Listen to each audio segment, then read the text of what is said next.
صدقے کا فائدہ۔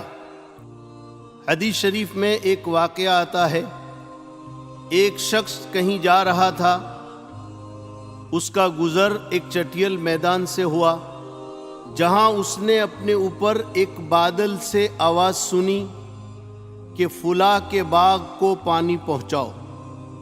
پھر اس نے دیکھا کہ بادل ایک سمت چلنے لگا تو وہ شخص بھی بادل کے ساتھ ساتھ ہو لیا۔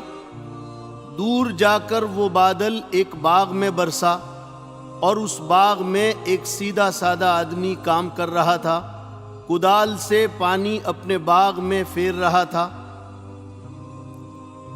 اس نے پوچھا، اللہ کے بندے تیرا کیا نام ہے؟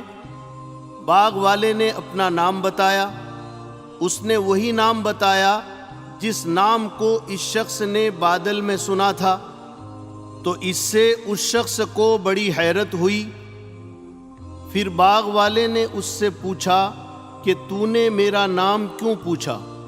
اس نے کہا کہ میں نے بادل سے ایک آواز سنی جو تیرا نام لے کر کہہ رہا تھا کہ فلاں شخص کے باغ میں برس۔ پھر بادل سے پانی تمہارے باغ میں برسا۔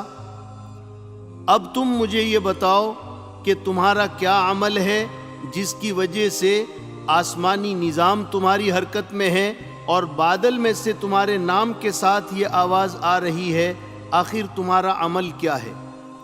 اس آدمی نے کہا، جب تم نے مجھ سے پوچھ ہی لیا ہے تو سن لو، اس باغ کی پوری پیداوار کو میں 3 حصوں میں تقسیم کرتا ہوں۔ ایک حصہ اپنے اور اپنے گھر والوں کی ضرورت کے لیے رکھتا ہوں، اور ایک حصہ اسی باغ میں لگاتا ہوں، اسی باغ کی ضروریات اس سے پوری ہوتی ہے، اور تیسرا حصہ میں اللہ کے راستے میں صدقہ کر دیتا ہوں۔